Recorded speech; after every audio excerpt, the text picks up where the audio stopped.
I don't think the deal's likely to be the right one. I think there's a lot of focus on the cosmetics of the bilateral deficit.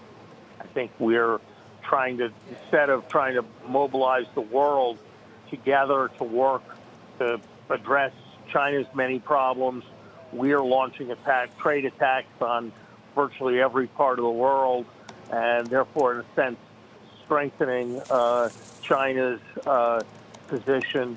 So I'm not very optimistic about where this is going to lead. And we're obviously seeing the very substantial uncertainty premia finding their way into the market, and we see this each time the president moves in ways that seem designed to disrupt the negotiation. So I am concerned about what this will mean for the large number of U.S. firms that depend on inputs that are Chinese sourced. Are you surprised that really thus far, Secretary Summers, the impact hasn't been as bad as feared? I mean, the U.S. economy printing a 3 handle in the first quarter and coming off a good year of growth, despite the fact that we did see tariffs from a number of countries, and also including on China.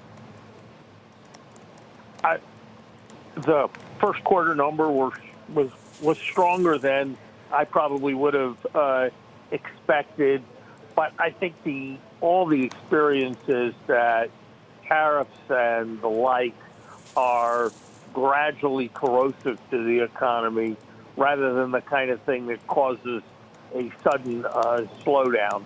So I'm not hugely surprised that in an economy as large as ours, these tariffs haven't yet had major consequences.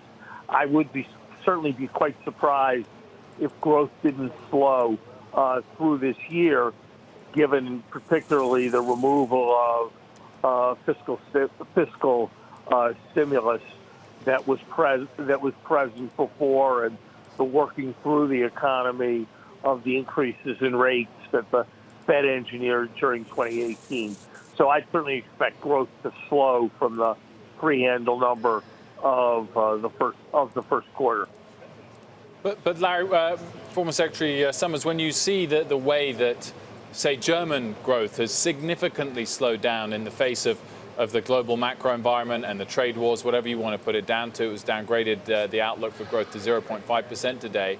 Is it not impressive the way that the U.S. has not slowed down in light of all of the same threats on the global environment?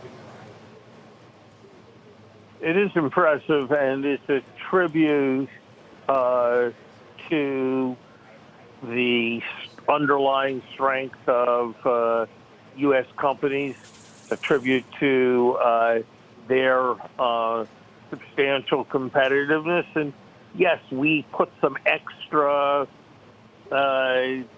sugar in the mix with the tax cuts, but those produce a one-time increase. They're not likely to produce a continuing permanent increase in the growth rate. So my bet is that the economy will slow from here, and I think the risks of recession sometime in the next few years remain substantial.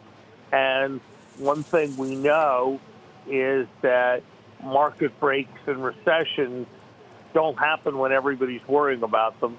They happen when people were worrying about them, and then they sort of throw in the towel on their worries because of some good times. Yep. So my sense is it's still right to be quite cautious.